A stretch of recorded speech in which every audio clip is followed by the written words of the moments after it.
namun semangatnya takkan pernah pudar hingga Tuhan kan berikan jalan.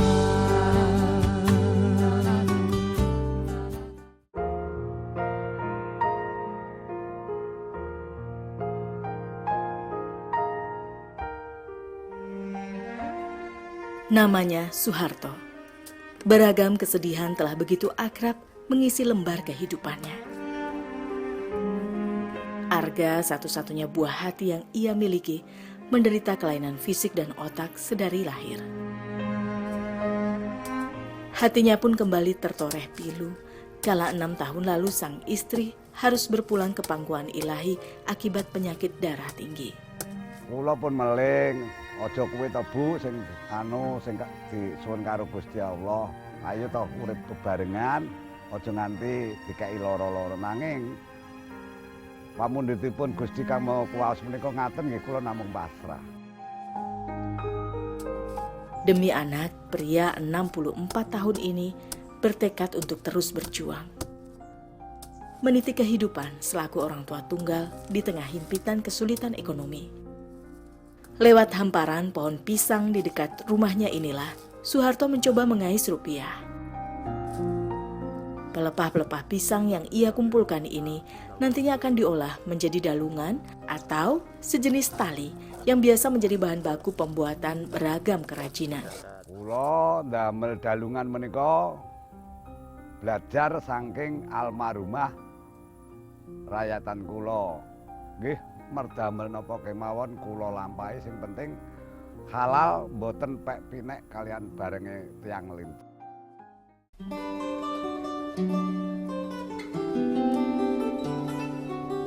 Untuk membuat dalungan, Soeharto biasanya hanya menyasar pohon pisang yang berusia tua saja. Sebab bila masih muda, batang pisang akan mudah rusak dan rapuh. Nek kula tiap damel ngoten niku mepe jebok menika kirang langkung tunggal harinipun menika 3 pohon gedang nggih pisang menika. Lajeng kula klothoki, kula peme wonten tempatipun kula nglothoki menika. Sebelum dapat diolah lebih lanjut, pelepah-pelepah pisang ini harus dijemur terlebih dulu. Biasanya butuh 7 hingga 10 hari lamanya supaya semua bagian pelepahnya kering dengan sempurna. Saat dijemur, bagian kulit luarnya juga harus menghadap ke matahari. Sebab jika terbalik, proses pengeringan akan jadi lebih lama.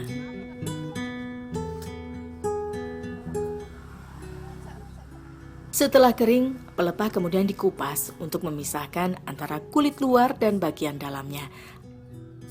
Langkah selanjutnya adalah membelah kulit pelepah menjadi beberapa bagian yang lebih kecil sesuai dengan ukuran yang dibutuhkan.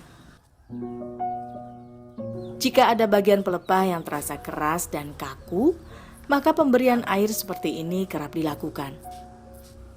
Hal ini bertujuan agar pelepah jadi lebih lunak dan fleksibel saat digulung nantinya. Dengan bantuan alat putar yang mirip roda ini, 2 helai tali pelepah kemudian digabungkan menjadi satu.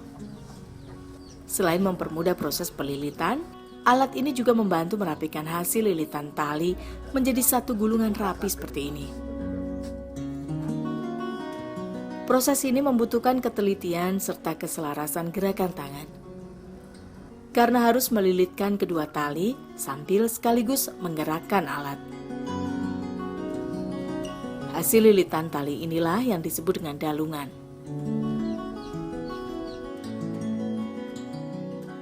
Le, aku pakno banyu, Le. Ya Mbah, kok ae ya aku tak nerusno. Gawe dalungan ki engko tak terno ya banyune. Tak tunggu ya. Ki lho duwike. Kita tombol ya. Untuk menghasilkan dalungan dalam jumlah banyak dan layak disetorkan ke pengepul, Soeharto biasanya membutuhkan waktu pengerjaan minimal 4 hingga 5 hari. Untuk mendapatkan hasil dalungan yang baik, lilitan tali ini harus benar-benar rapat dan kuat. Bagian serat pelepah yang masih terlihat di sela-sela lilitan ini pun harus digunting hingga rapi.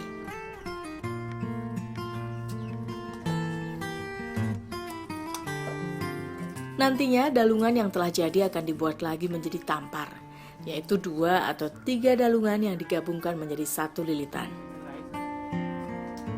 Tampar itulah yang akan diolah menjadi berbagai kerajinan perabotan seperti kursi, meja, dan juga lemari.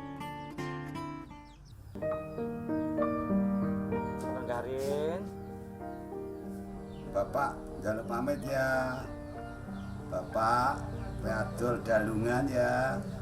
Karo mek banyu le ya. Mama sing pinter ya. Tinggal Bapak ya, adol banyu.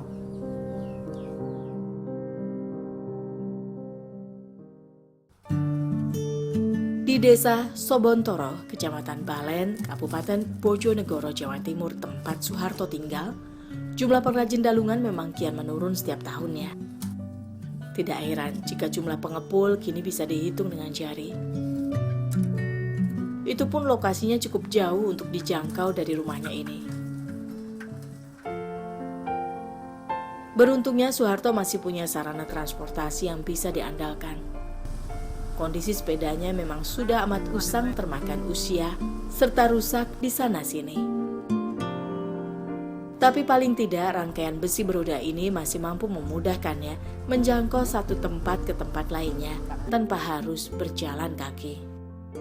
Dados sedih kula menika perkawis anak kula menika umpami kula tinggal teng pundi mawon mboten enten nggih. Mboten enten sing nunggoni. Lah nek dalu kan mboten enten to, Mbak, saking tangki nunggoni. Nek siang kula titip saking tangki. Kula umpami mboten gadah tangki ingkang sae-sae ngoten walah. Pun mboten saged napa-napa, Mbak, kula niki.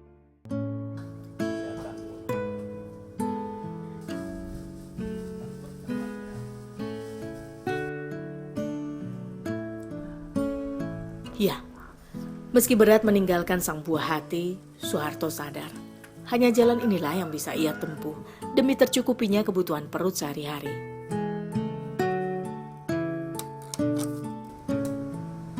Tidak ada kata menyerah dalam kamusnya. Beberapa kali kegiatan produksi dalungan memang sempat terhenti lantaran harga jual yang tidak sesuai harapan. Namun ia tetap percaya Tuhan pasti memberi jalan atas segala kesulitan ini.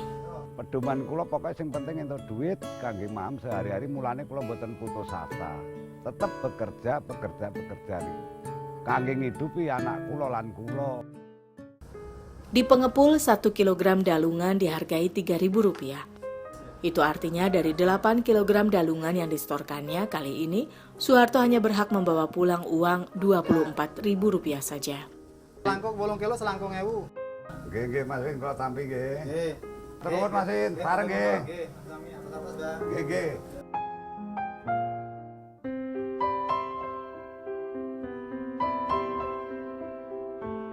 Berada di lingkungan rumah yang sulit sumber air bersih membuat keberadaan sumur ini pun bagaikan oase di tengah padang gurun. Kondisi inilah yang lantas coba Soeharto manfaatkan untuk mendapatkan rupiah tambahan di samping membuat dalungan. Pam menika, Mbak, tapi mboten kenging dikuk tinggi mimi utawi ngombe.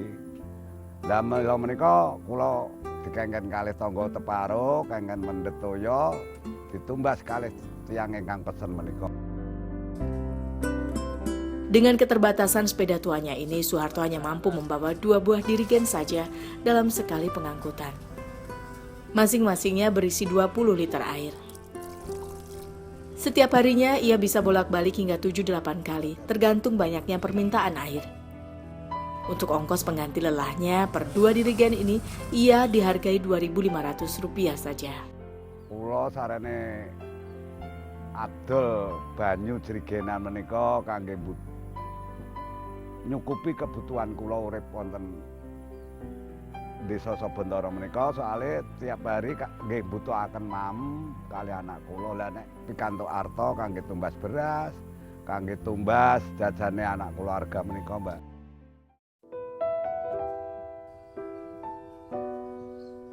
Arga Wahyu Pratama saat ini sudah menginjak usia 16 tahun. Namun berat badan Arga, begitu ia akrab disapa, hanya setara anak balita. Hingga saat ini Soeharto tak pernah tahu secara pasti penyakit apa yang tengah mendera tubuh buah hatinya ini. Terus biaya ini pun pinten dok, waktu umur 7 wulan niku harga niku. Terusipun nanjang Pak Dokter menika 10 juta. Lah umpami sakniki ngoten terus pinten 10 yuta, Mbak. Waktu niku keadaan 10 yuta niku amprat, Mbak. Wong pados dhuwit antarane 50.000 pun angel kok. Dulu saat Arga masih 7 bulan dalam kandungan, almarhum ibunya memang sempat terjatuh dari tempat yang cukup tinggi. Namun tak pernah ada yang menyangka kejadian nahas itu akan berdampak pada kesehatan si jabang bayi. Apalagi saat dilahirkan pun, Arga tidak menunjukkan sesuatu yang janggal. Nah, mulai ketinggalipun Arga gadah penyakit ingkang kados mekaten menika ngaten kula kalih bojo kula waktu niku umur 7 wulan. Lah mestine nek lare umur 7 wulan niku kan nggih pun saged mengkurep, pun saged brangkang. Lah niku mboten to, Mbak. Niku mengkurep nggih mboten saged, miring mboten saged, namung mlumah mawon. Memegang peran ganda selaku ayah sekaligus ibu tentu bukanlah hal yang mudah. Soeharto harus benar-benar cermat membagi waktu. Mulai dari mencari uang hingga mengurus segala kebutuhan si buah hati.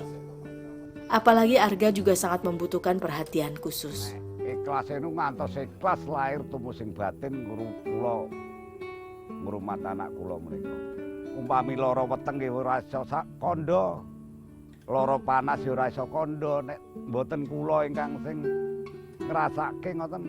Ndek kira-kira ngoten ngesake sangat, Pak.